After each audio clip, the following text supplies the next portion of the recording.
বিজয়ার preparation already আমাদের চালু হয়ে গেছে। এই যে এখানে পল্লবী গাজর ভাজছে, আর এটা হেড শেফ ইনস্ট্রাকশন দিচ্ছে সব মশলাপাতি নিয়ে।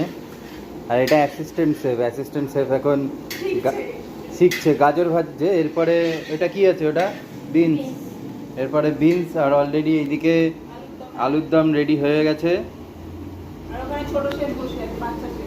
কোথায়? এই যে বাবা বসে আছে। তুই কি করছিস বসে ওখানে?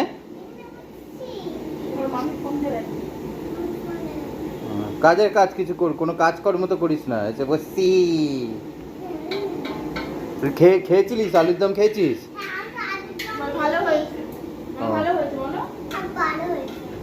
মাংস খেতে এসছে, ও বলছে আমি মাংস খাই, মাংস খাবো। আচ্ছা তাহলে আজকের মেনু আইটেম কি কি আছে? ফ্রাইড রাইস, আলুর দম, চিকেন কষা। আচ্ছা, আর ফ্রাইড রাইস, আলুর দম, চিকেন কষা। আলুর দম কি নিরামিষ যারা খাবে তাদের জন্য? আচ্ছা, আর আর কিছু হচ্ছে?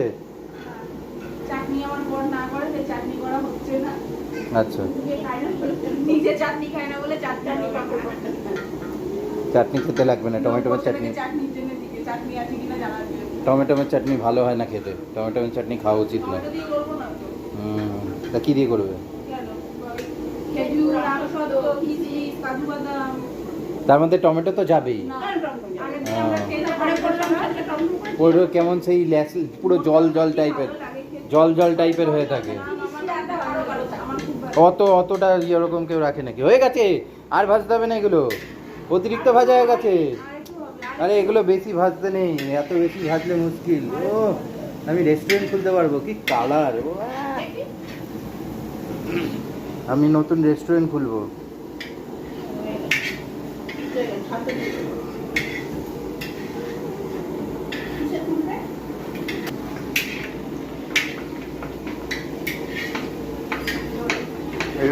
ঝাঁকিয়ে নাও, ওরম না। আচ্ছা দাও, আমাকে দাও।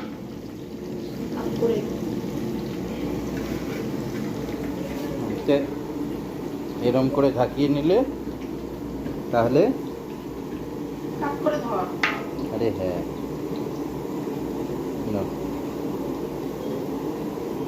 যা তেল আছে সব বেরিয়ে গেল। দাও, কোথায় রাখবে? এটাই